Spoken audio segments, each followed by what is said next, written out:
habari na karibu kwenye Revealing Revelation, kituo cha unabii wa Biblia kinachochambua kiini cha mafumbo ya unabii.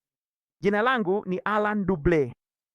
Katika mafundisho yaliyopita tulizungumza kuhusu ufunuo huu wa ajabu, huu unabii wa pande mbili unaopatikana kwenye hadithi ya Nuhu. Sasa kulikuwa na kipande pale ambacho nilitaka kukifafanua zaidi pamoja nanyi, ambacho kinaunganika moja kwa moja na mwanzo wa dhiki kuu. Hii ni ya kushangaza kabisa, na inapatikana tu kama utatumia konkordansi ya Strong's kutafuta au kuelewa maana ya maneno. Basi hebu tuanze kwa kujenga juu ya kile tulichoshiriki. Kwa hivyo umeelewa, tumekuwa tukizungumza kuhusu 2 wa Korintho sura ya 12 mara nyingi tangu chaneli hii ilipoanzishwa miezi kadhaa iliyopita. Lakini kumbuka, hii si kitu kipya kabisa. Tumekuwa tukifundisha haya tangu ufunuo ulipoanza karibu miaka 9 iliyopita kwenye chaneli yetu kuu Ministry Revealed. Na kile ulichokiona ni kwamba wale walio ndani ya Kristo, waliojazwa na Roho, wanaenda kabla ya dhiki hadi mbingu ya tatu, sawa? Lakini wako kwenye kipindi kinachoitwa juu. Hii juu ni kipindi cha siku 50 kabla ya miaka 14 ya dhiki kuanza. Kama hiyo inakushangaza, miaka 14 ya dhiki, hakika utataka kurudi na kutazama baadhi ya mafundisho ya awali hapa kwenye chaneli hii. Tumehakikisha kwamba mafundisho yote ni mafupi vya kutosha ili yaweze kushirikiwa, ni rahisi kwa watu kusoma na kuelewa. Na kisha bila shaka tunafanya mafupi shorts ili kutoa vipande vidogo vidogo vya habari ili kuvutia watu watafute mambo haya pia. Hivyo basi, hiki kipindi cha juu ni siku 50, kisha kinafuatiwa na miaka 14. Basi, katika mwaka wa 7 wa mihuri, kuna ule umati mkubwa wa katikati ya dhiki. Katika mwaka wa 14 wa dhiki, ambao ni mwaka wa 7 wa hukumu za tarumbeta, kuna kurudi kwa Bwana. Miguu yake itashuka juu ya mlima wa Mizeituni. Kwa hiyo kuna kuchukuliwa tena na kurudi. Kwa kuelewa hilo, tukirudi kwenye Luka 21, kumbuka kila mtu husoma kutoka Injili ya Mathayo. Wanafikiri kwamba Marko na Luka ni sehemu ndogo tu za kujaza taarifa zaidi ili kuelewa Mathayo vizuri, ilhali kwa kweli kila moja ina sehemu yake maalum. Mathayo ana sehemu yake mwenyewe, Marko ana yake pia, Luka pia ana yake. Katika Injili linganifu mpangilio ni Luka, Marko kisha Mathayo. Kabla ya dhiki, katikati ya dhiki na baada ya dhiki. Na Paulo, katika Injili ya Yohana yeye pia ana sehemu yake mwenyewe, lakini imejumuishwa katika siku za mwisho. Lakini Injili za muhtasari ndizo zinafunua mafundisho yale matatu: Luka, kisha Marko, halafu Mathayo. Na ndiyo maana ya Luka, unaona, Mathayo, Marko, Luka, mwishowe inakuwa Luka, Marko, Mathayo. Na kinachotokea hapa ni, unaona sasa kwa nini mafundisho ya Luka ndio pekee yenye kutaja kabla ya dhiki. Iko kwenye mstari wa 36, kesheni basi na kuomba daima ili mpate kuhesabiwa kuwa wamestahili kuokoka mambo haya yote yatakayokuja na kusimama mbele za Mwana wa Adamu. Kila mtu anayechukuliwa kabla ya dhiki anaenda kwenye harusi ya mataifa. Kabla ya dhiki itakuwa siku 7 kabla ya Luka sura ya 21 mstari wa 25 hadi 28, wakati Mwana wa Adamu atakuja katika wingu, na atakuja siku ya 8 baada ya harusi ya kabla ya dhiki ya siku 7. Atakapokuja wakati huu, atakuja kama mpanda farasi mweupe, na atakuwa hapa kwa siku 40. Mwisho wa hizo siku 40, basi kulikuwa na kabla ya dhiki siku 7 za harusi, kisha ukawa na siku 40 za Mwana wa Adamu. Hiyo inaacha siku 3. Hizo siku 3 ni kipindi cha kuzungukwa ambapo Yerusalemu itazingirwa. Na kisha mwisho wa hizo siku 50 kuna upako wa Roho Mtakatifu. Alafu shambulio dhidi ya Yerusalemu linaanza na mpanda farasi mwekundu, taifa dhidi ya taifa, ufalme dhidi ya ufalme, wakati amani inachukuliwa duniani na watu wanaanza kuuana wao kwa wao. Sawa, hiki ndicho kitakachotokea mwishoni mwa zile siku 50.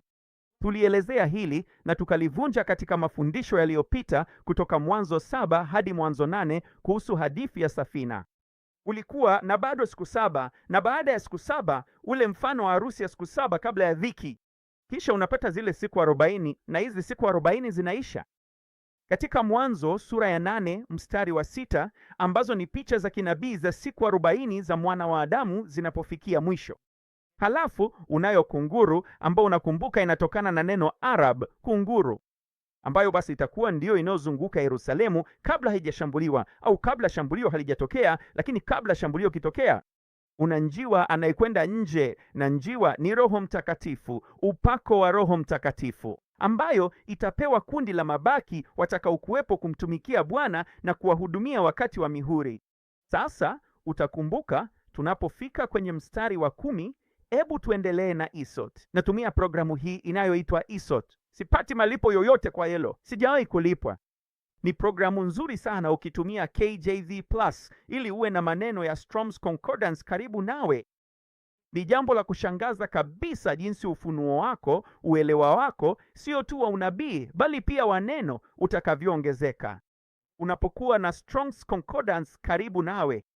Na utakumbuka kwenye mafundisho yaliyopita tulizungumza kuhusu fumbo hili la ajabu ambalo lilifunuliwa miaka kadhaa iliyopita katika Ministry Revealed kuhusu Mwanzo 8 mstari wa 10 na Mwanzo 8 mstari wa 12. Unaona, siku zile 50, sehemu hiyo ya juu inapomalizika, tunajua ndiyo mwanzo wa mpanda farasi mwekundu.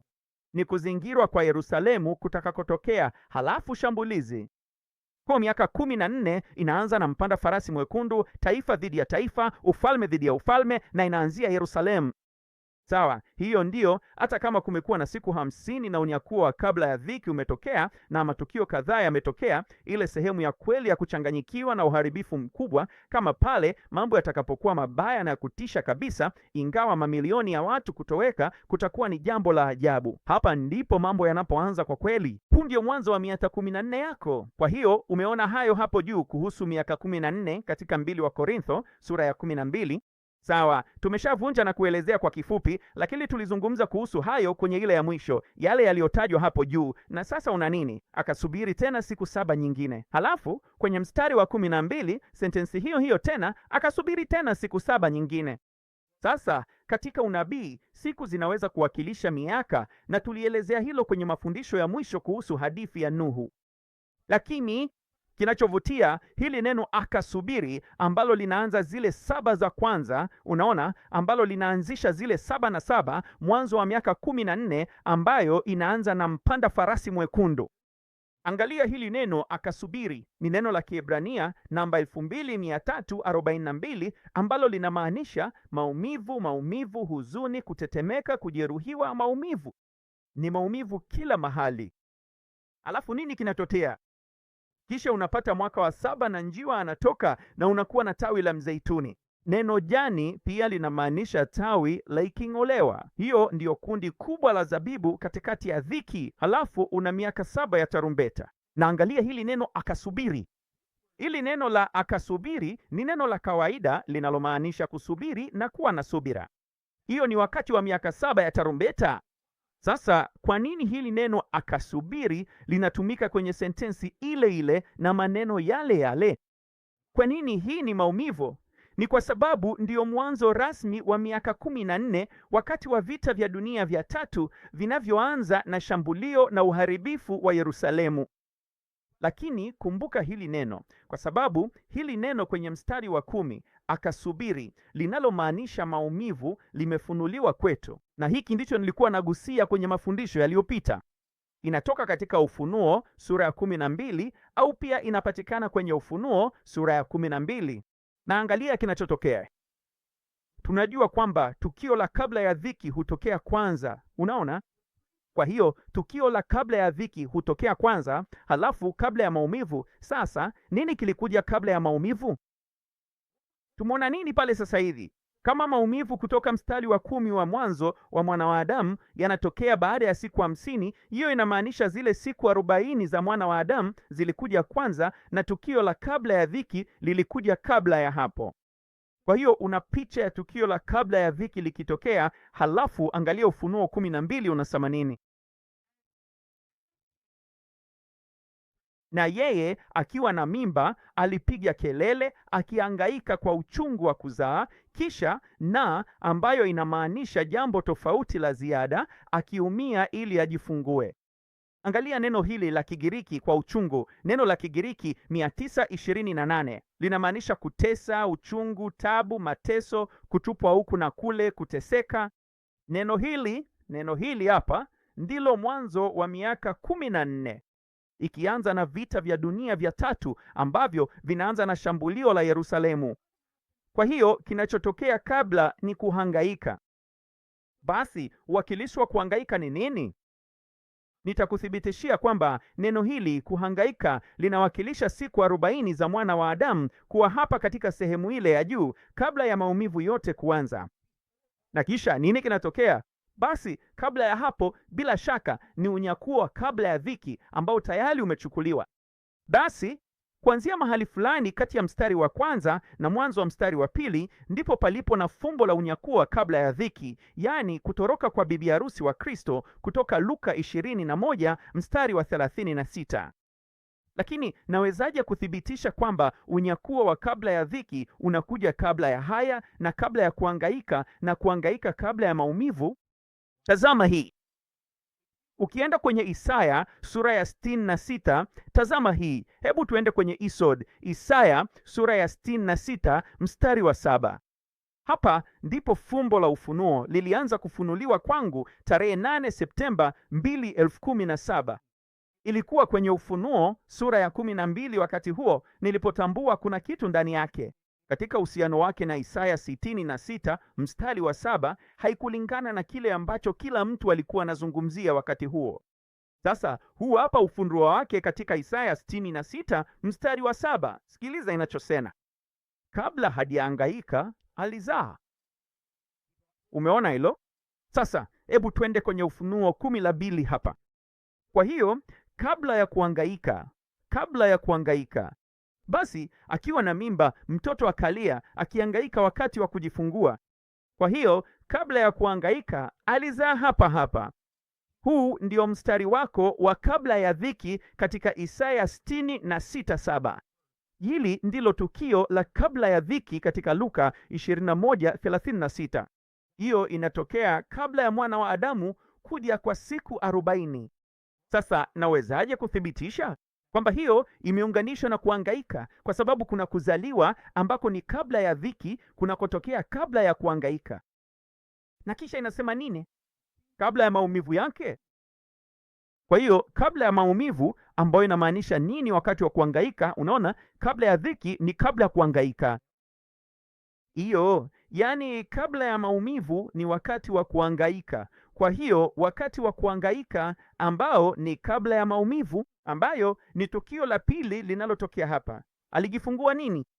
Mtoto wa kiume. Unaona hilo? Kwa hiyo tunaona nini? Naye akiwa mjamzito alipiga kelele akihangaika. Kwa hiyo kabla ya kuhangaika huku, tukio la kabla ya dhiki linatokea. Na kisha nini? Alama ya mkato, na ina maana ni tofauti, yani na pia kuumia kwa ajili ya kujifungua, ambayo ina maana kwamba wakati wa kuhangaika kuna kuzaliwa kwa mtoto wa kiume kunakotokea kabla ya maumivu.